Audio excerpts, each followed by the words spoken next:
Ouija. Thank you, Caroline. Sure. I have your statement about the new Epstein emails that have been released by House Democrats. Separate from why you believe the emails were made public, can you address their substance?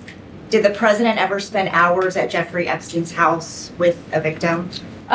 These emails prove absolutely nothing other than the fact that President Trump did nothing wrong. And what President Trump has always said is that he was from Palm Beach, and so was Jeffrey Epstein.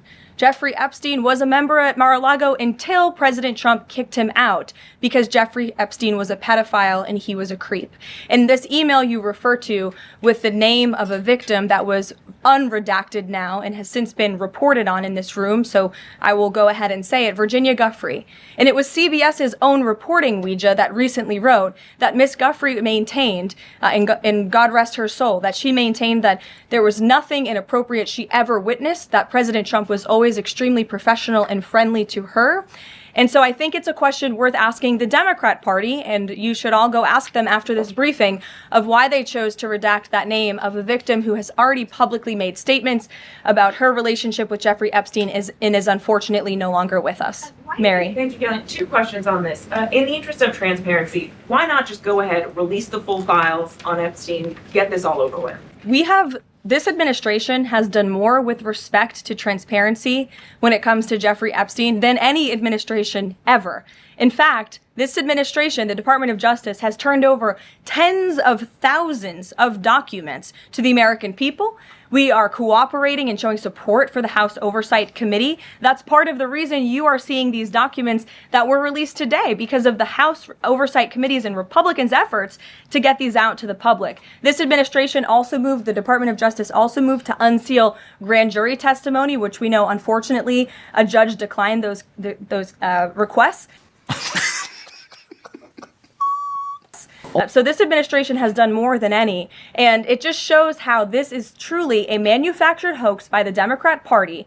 For now, they're talking about it all of a sudden because President Trump is in the Oval Office. But when Joe Biden was sitting in there, the Democrats never brought this up. This wasn't an issue that they cared about because they actually don't care about the victims in these cases.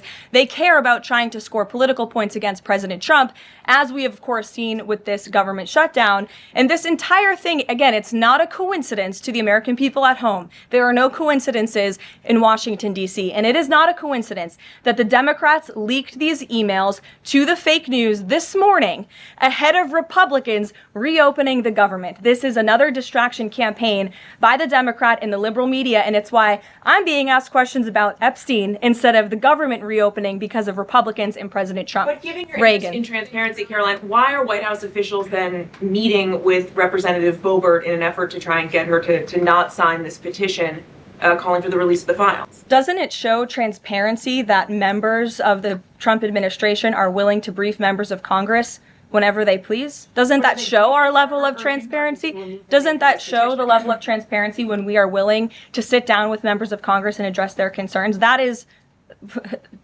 a defining factor of transparency, having discussions with members of Congress about various issues. And I'm not going to detail conversations that took place in the Situation Room in the press briefing room. I'll be damned.